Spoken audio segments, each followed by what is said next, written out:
呆子，看够了没有？还不快上来！坐。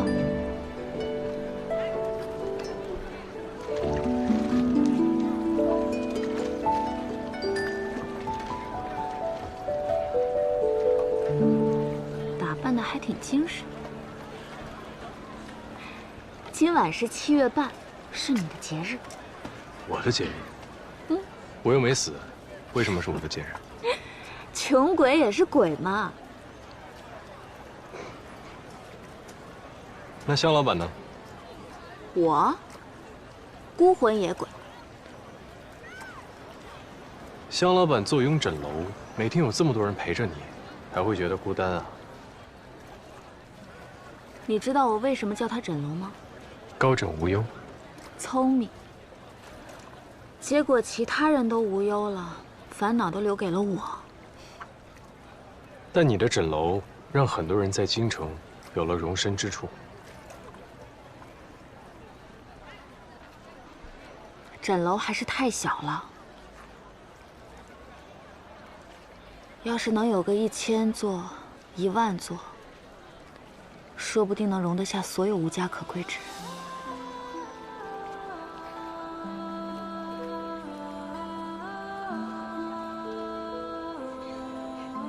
香小姐说的对。你怎么突然叫我香小姐？你平常不都一直香老板、香老板的叫我吗？因为我觉得今晚的香小姐，跟平日枕楼的香老板不一样。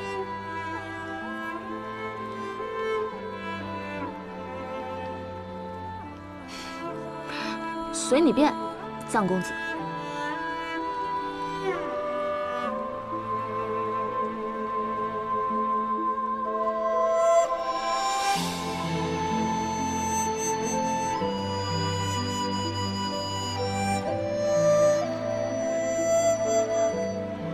她美吗？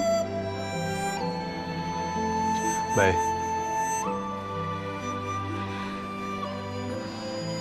那她美还是我美？自然是香小姐更美。那我美在哪儿？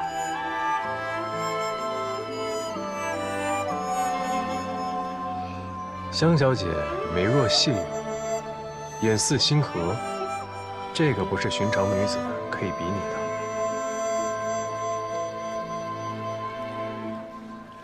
那我问你，你想不想常常见到我？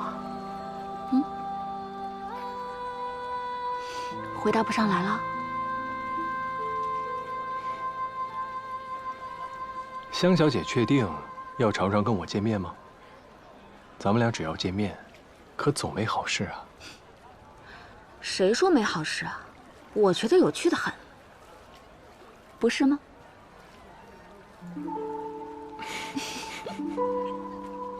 没想到这儿有这么多河灯啊！今晚我让枕楼放出了10000盏，你心里是不是在想，香小姐竟有10000个亲人故去了？我怎么会这样想？但你为何要放这么多河灯？是有什么哀思要寄托吗？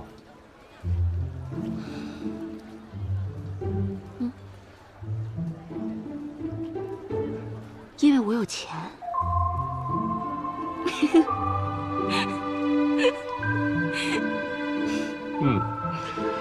看得出来很有钱了。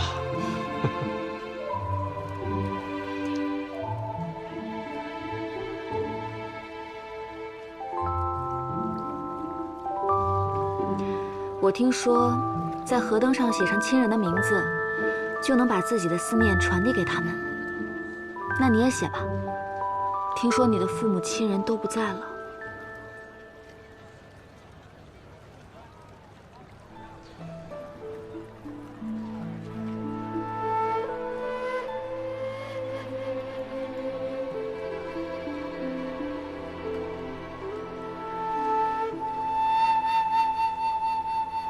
我现在还不配祭奠他们。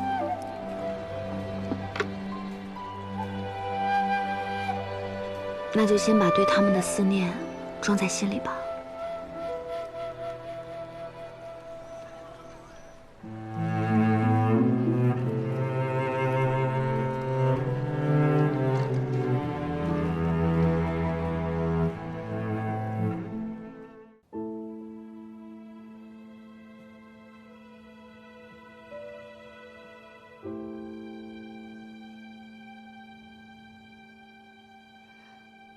妹妹呀，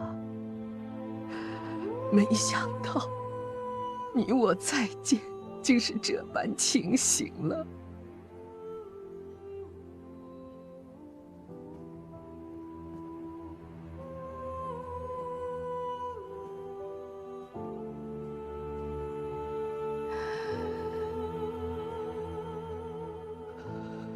当年你出嫁时，我没能去送你，我在心里多次给你赔不是。从今往后，不用再跟你赔罪了。40年呐，恍如一梦。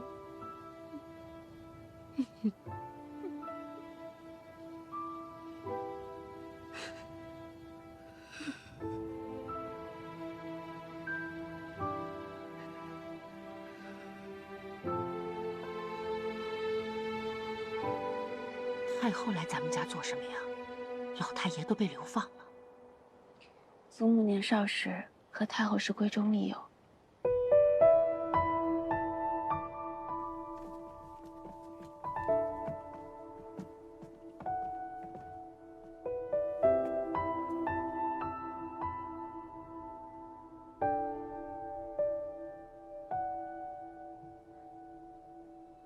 你是花家大姑娘。是。你长得跟你祖母年轻时一点儿也不像。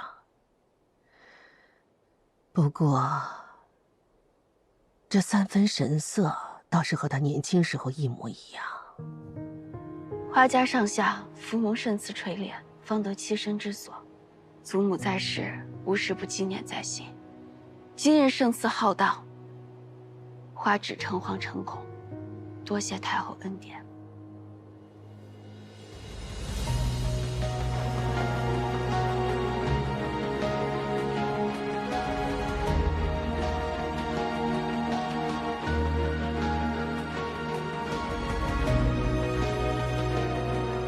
还有你们这一大家子人，可真好啊！朝夕相伴，患难相逢，令人羡慕，比我家好多了。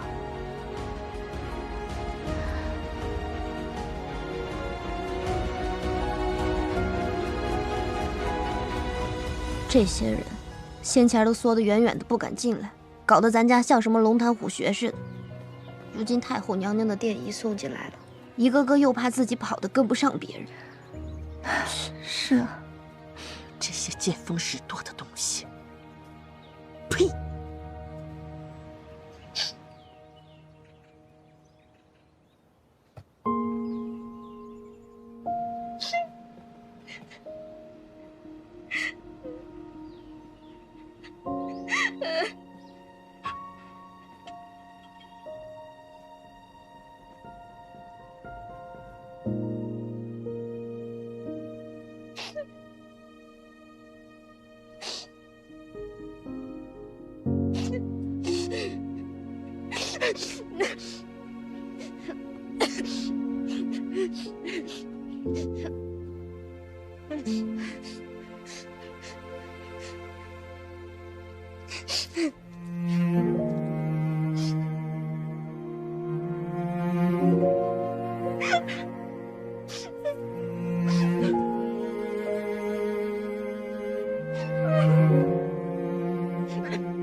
别哭了，人死不能复生。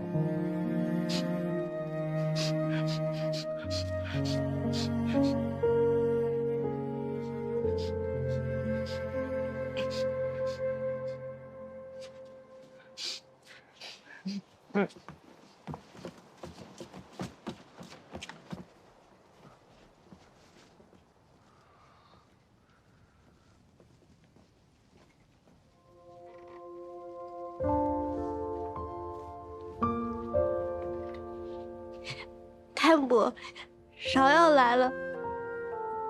这是我朋友，他救过我的，是好人。他叫……太母，我叫沈焕，是芍药的朋友。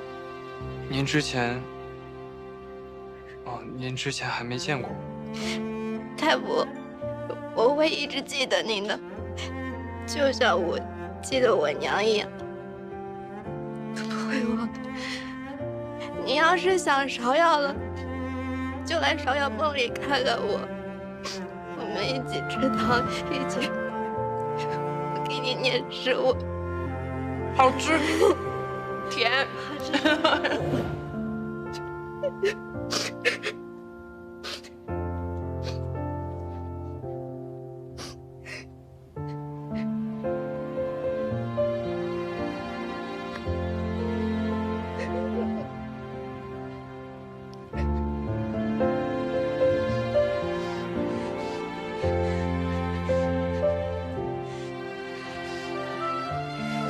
先回去吧，我陪陪他。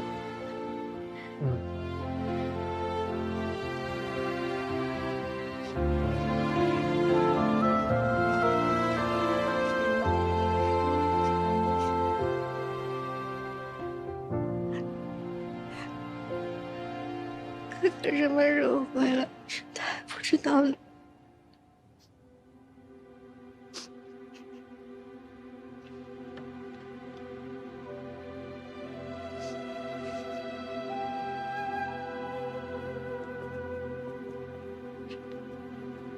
姑娘，二姑奶奶来了。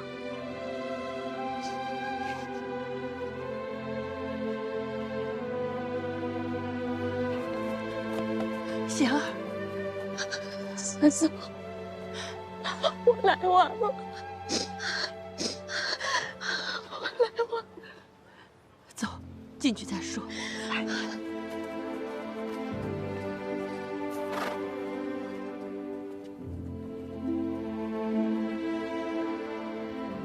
芝姐姐，我母亲她来时说，今夜定要在这儿为老夫人守灵。我想，我也不回去了，你就允准我在这儿和表弟们一块打理吧。弟弟们都小，一转一天，只怕受不住了。难为二姑母和你这份辛劳，祖母在天之灵一定会看见的。这二姑奶奶都来了，大姑奶奶一个嫡亲的女儿，到现在都没个信。可不是嘛，夫人们府上都来人了。就连沈郎君都来了，这大姑奶奶有什么不来的道理呢？去把柏林叫来。哎，二姑母，你们先进去吧。好。柏林，姐，如今你是花家最大的男丁，祖母不在了，你该代表花家去向大姑母报丧。我这就去。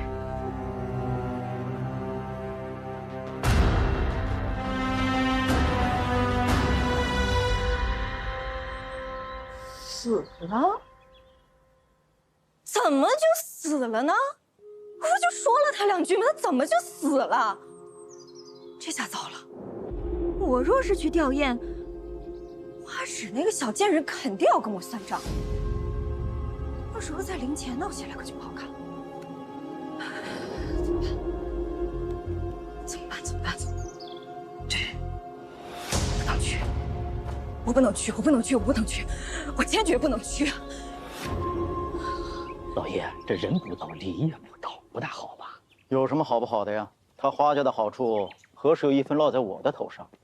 讨他过丫鬟还推三阻四的，给脸不要脸，哪里来的铂金给他？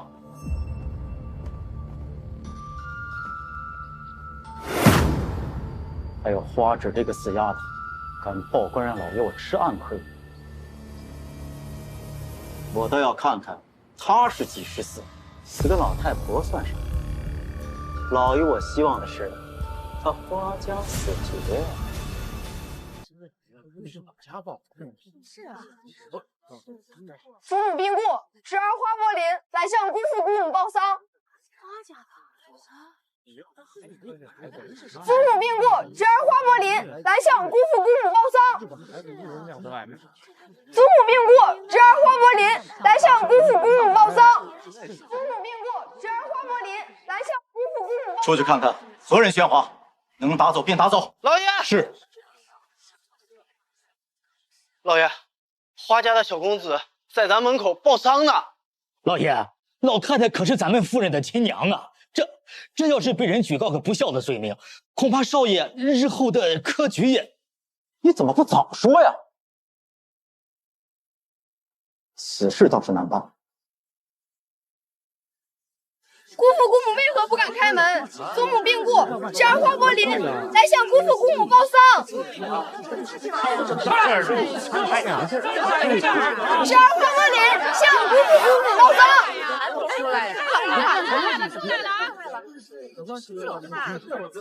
你们围在我府前吵吵闹闹，成何体统？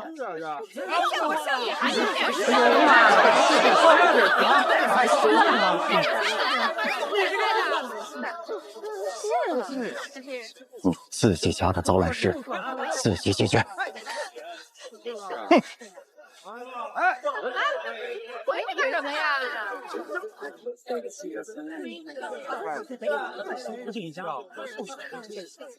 别人宅子面前鬼哭狼嚎什么呀？这不是出来了吗？怎么说话呢？这个人还不快给你大姑母带路！一鞠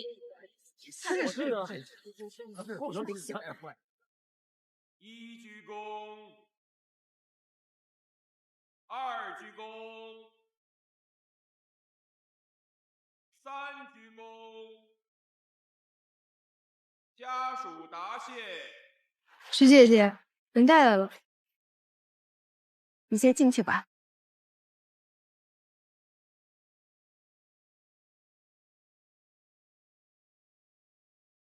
我来给母亲吊丧，你挡在这儿做什么？让开！大姑母可算是来了，花家屋檐小，容不下你宋夫人。你就在这外面替老夫人守灵。什么？在外头？我遵老夫人的遗愿，不准你再踏进花家一步。但你一片孝心，我也不能不允。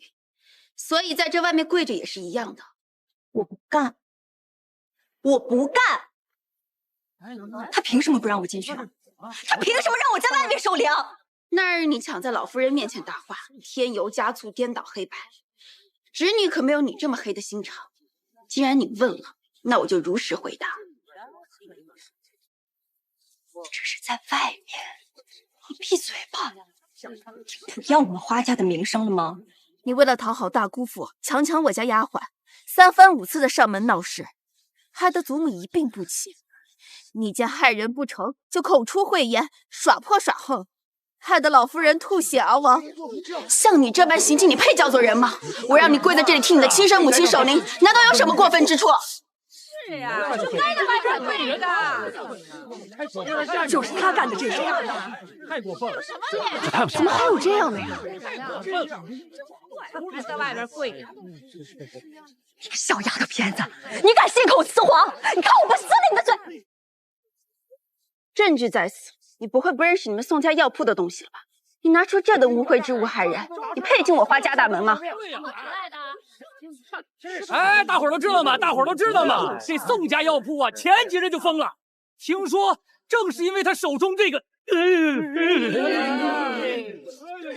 这宋家娘子妻子亲娘还不算啊，居然还干出这等龌龊事儿来！是啊，这太不要脸了！你有所不知啊，这是拿娘家丫鬟当小老婆讨好夫家呢。真下贱！我这脸，你们简不这种事儿！你真是不要脸！这人真脸死！不行，我长这么大没见过这样的。骗人！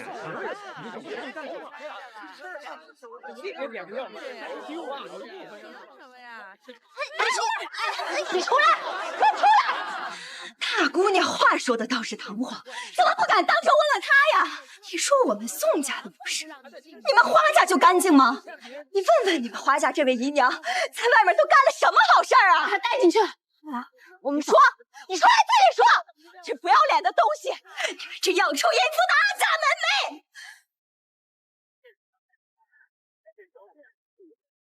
快走！娘，娘，是你，你害了人，你还想大打一耙？你闭嘴吧你！别打了！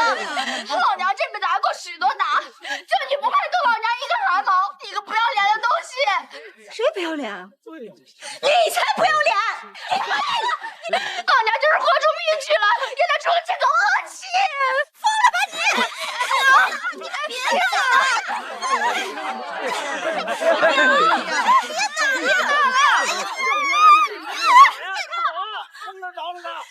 了他！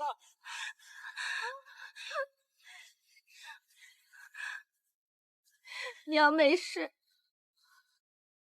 你居然敢动我的女儿，我杀了你！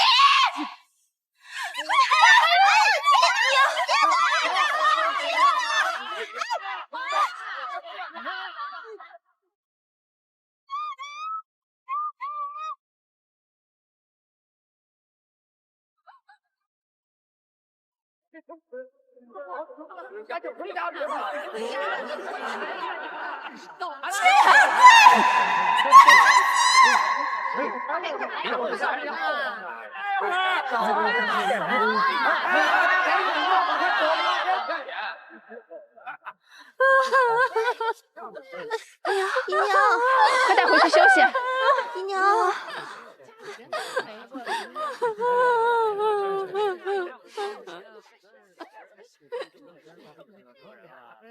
各位听我一言，宋家夫人今日的所作所为，大家都有目共睹。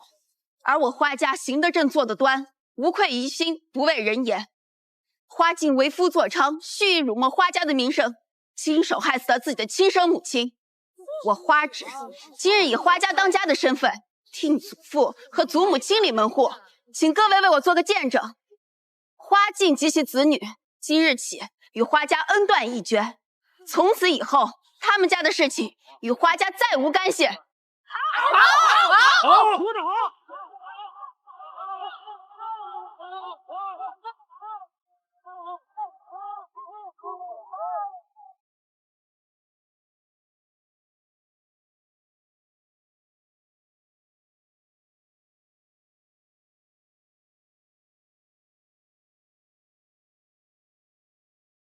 世子，禁足10日已满，陛下看你来了。世子，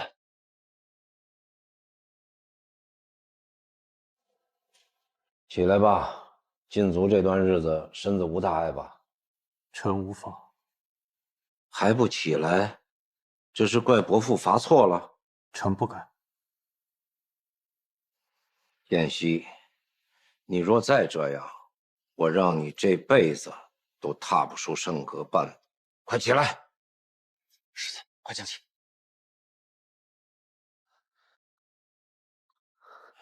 听说这段时日都是不吃不喝，看看瘦成什么样了。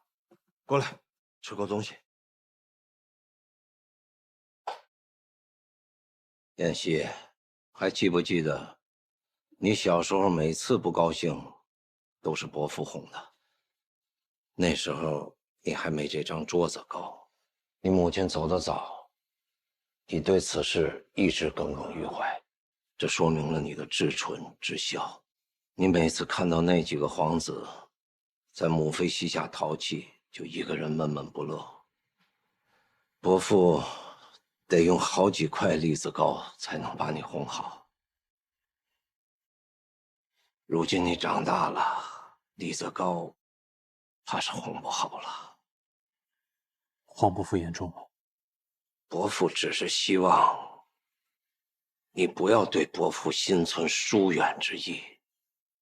这里原本就是你的家，能经常来宫里看看我，陪我吃顿饭说说话的，除了你还有谁呀？侄儿知道了。我已下诏厚葬了你的母亲，封赏了她尚在世的亲族，也算是告慰了她的在天之灵。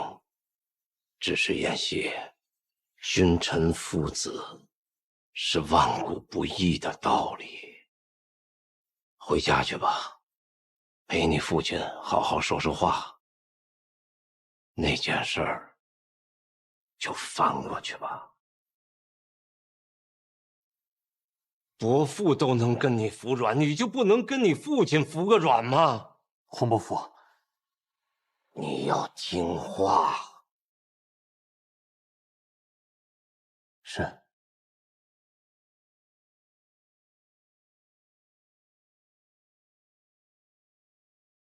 长青，奴婢在。你觉得燕西委屈吗？世子对灵王殿下恐怕难以释怀。当年灵王做下了这件事，朕不戳破，他便以为神不知鬼不觉。如今燕西把旧事捅破了，也是好事。欠下的账，你终归要还的。何况燕西是朕养大的，如今燕西受了委屈，那朕就替他讨个公道。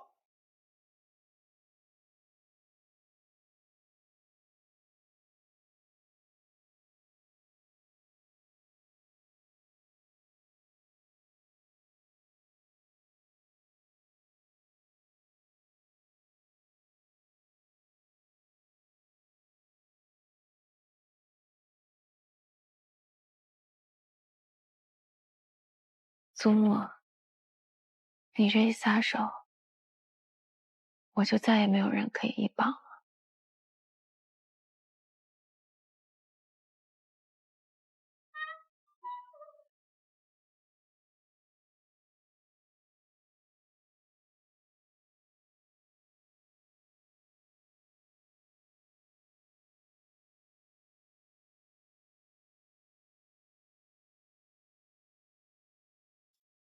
逆子，这次父亲没回玉青山躲着，没有了整日在我耳边唠唠叨叨的妇人，待在这王府，和玉青山有什么区别？是，王府里虽有几条人命，可那茫茫一座山，人命恐怕也不少。看来让你在宫里受罚，你还是心里不服啊！服？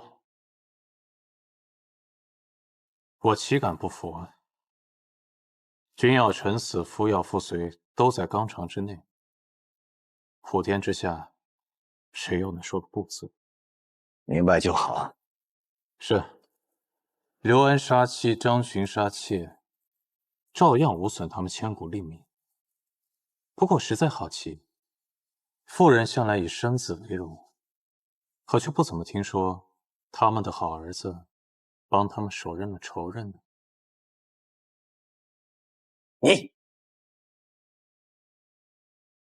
你在圣阁静思，就琢磨出个这个来？父亲，虽说你跟我母亲缘分浅了些，可到底也是少年结发。午夜梦回的时候，你可曾想起过他？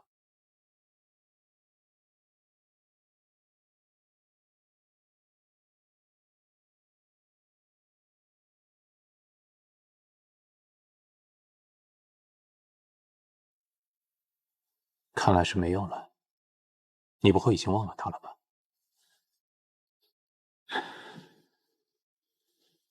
你母亲的自然是很美的。若说我母亲冷淡了些，那萧氏总归是一心一意的对你，相伴20余年了，一心都只扑在你身上。他死得这么惨，你又可曾想起过他？够了！你还提那个毒妇做什么？还嫌贵的不够？是我天真了。灵王殿下又怎会有一丝丝怜悯跟一丝丝悔意呢？你懂什么啊？如果为父是那种人弱之辈的话，那萧氏会死心塌地的跟着我吗？啊，这就叫妇人。是疯人，可世上总有人是没有疯的。瞧瞧啊，我把你生得一表人才，可万万没有想到你却有副糊涂心肠。如果你心中没有君父的话，你将来就算娶妻生子的话，他们也不会以你为纲常的。我爱的人，只要爱我就好了，管那些纲常做什么？哎呀，我真的没想到，我竟然生出这么一个情种来。也好过你这般，一人之下，万人之上，无妻无子，一世孤独。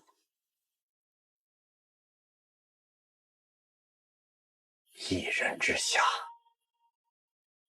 万人之上。无妻无子，孤身一人。你说的好啊，你说的好啊。可是希儿，你别忘了，你身上流的是顾家的血。我告诉你，顾家是生不出情种来的。顾家人一代一代的只会生出怪兽来。你真的以为这世间有女子会真心的爱上七秀司司使吗？不会有的。你以为这世上的女子会毫无私心的嫁到灵王府来吗？不会的。你越是出身高贵，越是手握生杀予夺，就越没人敢真心的爱你。你看看，这些女子一个一个的生得如花似玉，她们选入进宫，嫁进王府来，哪一个有好下场的？我算你这么大的事，我早就看透了。人这一辈子就该无欲无求，才能够清净余生。而现在你呢？你还在这里糊里糊涂的做着你的春秋大梦。你守在顾家，就该知道这一辈子要的是什么。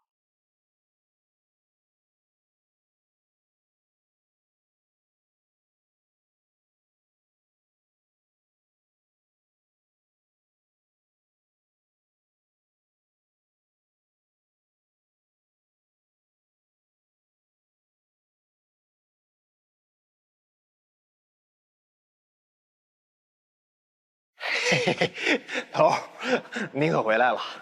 这是花家来孝敬咱七秀司的。不是什么稀罕玩意儿，这个放了有几天了，要不您就别吃了。这是他送的。啊，是。只不过前些日子花老太太去世了，估计他们也没心思做这米糕了。开生药铺的宋家媳妇儿是花家的大小姐，上门闹了好几回，每回都鸡飞狗跳的。前日直接把花老太太活活气死了。唉，花大姑娘最近的日子估计也不好过。叶先生，柏林，你姐呢？姐姐守了一夜，我们来了，便要她回去睡了。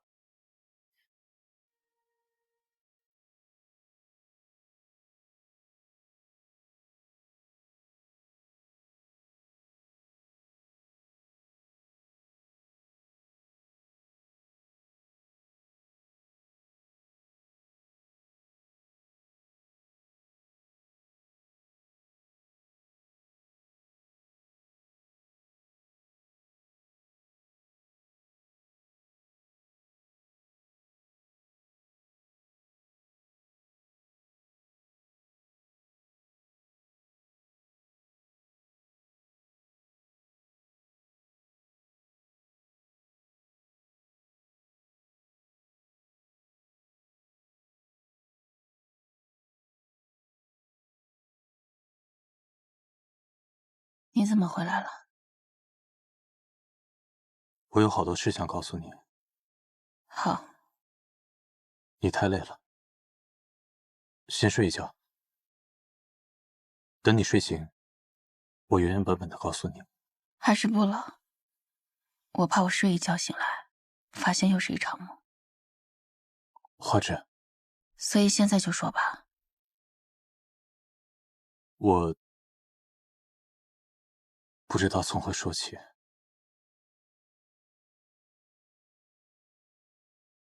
头一件，你真的叫燕西吗？燕西是我的名字，我姓顾。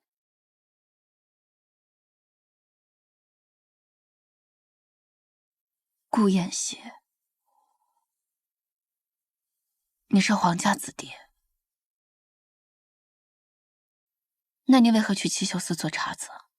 我不是七秀司茶子。那你究竟是什么人？我是灵王世子也是七九四私事。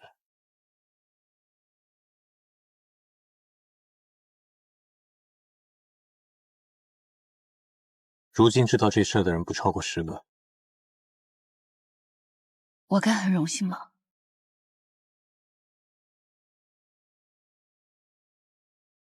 你来我家究竟是什么目的？上次我告诉过你，全是真话，我没有骗你。世子殿下，司使大人，所以抄我满门，流放我全家男丁的人是你，是我。害我被打10杖的人是你，是。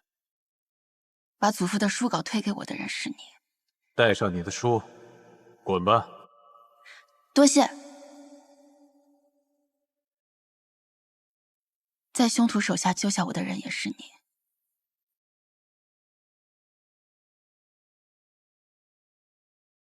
都是我。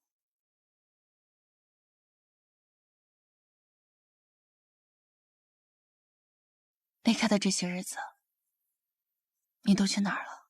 忤逆灵王，被关在禁足了，那你又为何回来？所以解禁了。今天我就想来见你。其实你可以不告诉我这些的。你们七秀司司使想办的事情，我一介草民，可能这辈子都不会知道。可我不想瞒着你，哪怕今后你都不再见我，或者和我入伍。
汤姆，这么说起来，其实我们早就见过了。是啊，那年上元节，在我娘的院子里，你陪我看过星星。其实那日你问我灵王府的事情，我隐约就猜到了，只是你与当年相差甚远，我无法确定是你。还好你没认出是我，不然我哪有机会来你家领月钱啊？抄家那日，你明明看到了我偷藏祖父的书稿，为何当时没有揭发我？因为当时你说，普天之下莫非王土。普天之下莫非王土，会有什么用？逃又能到哪儿去？这的确是天命，但我想，天命并非那般森严没有间隙。起码在我手里，这些书是可以逃掉的。那日你的血还滴在了祖父的手稿上，从此以后，我见到的燕先生脸上就多了这道疤。这道疤是被官家所赐的。臣愿永离北地，入七秀司，替陛下驱策。也不是，是我自己伤了自己。倘若花宫的书稿就此泯灭，对金氏后世来说，都是无法挽回的损失。幸而有你，也幸而有你。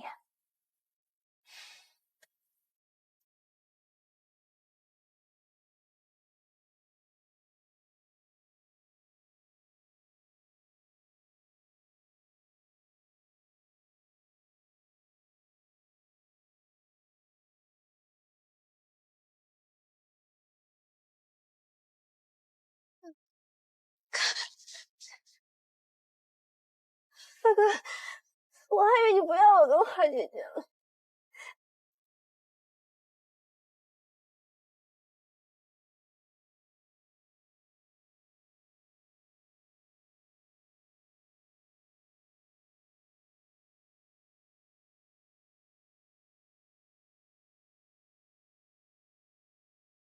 进来。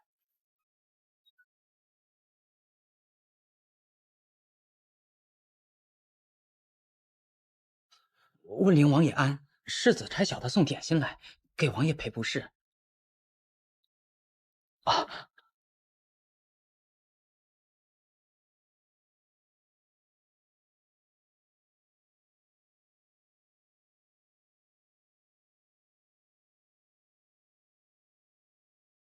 王爷，是希儿给我买回来的点心，她都忙成这样了，还记得带点心回来呢。你看，他倒是知错了。殿下不是不知，世子脸皮薄，嘴上没软过的，所以奴婢才来替他开这个口。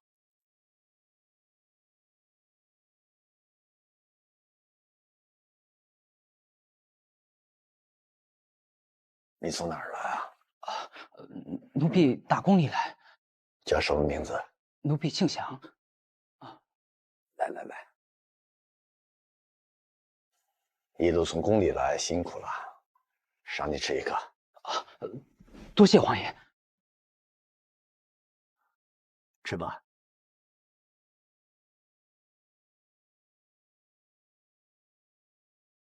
好吃吗？回王爷，这猪味道可真不错，奴才还是头一回吃呢。来来来，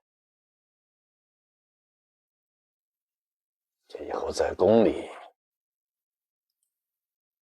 要多替我照顾着希儿点儿。是是。好，带他下去打个赏吧。多谢王爷。是王爷。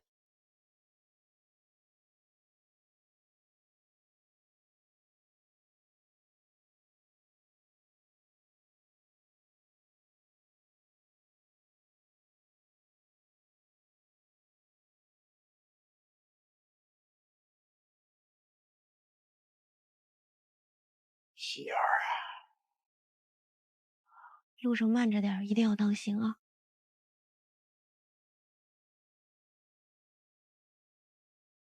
大姑娘，您太客气了，我一个老婆子哪用得了那么多呢？祖母在时最爱重你，若她还在，只会嫌我准备的不够多。苏嬷嬷，你就留在花家安享天年不好吗？大姑娘，我知道您为了我好，可如今老夫人去了，我一个人留在皇都也没什么意思。到了我这把年纪，你就让我落叶归根吧。现在孝期已过，这件东西，这个簪子，老夫人从前常戴着，她病重的时候送给了我。你说我一个土埋半截的人带走它做什么呢？我就借花献佛，把它转赠给你。多谢。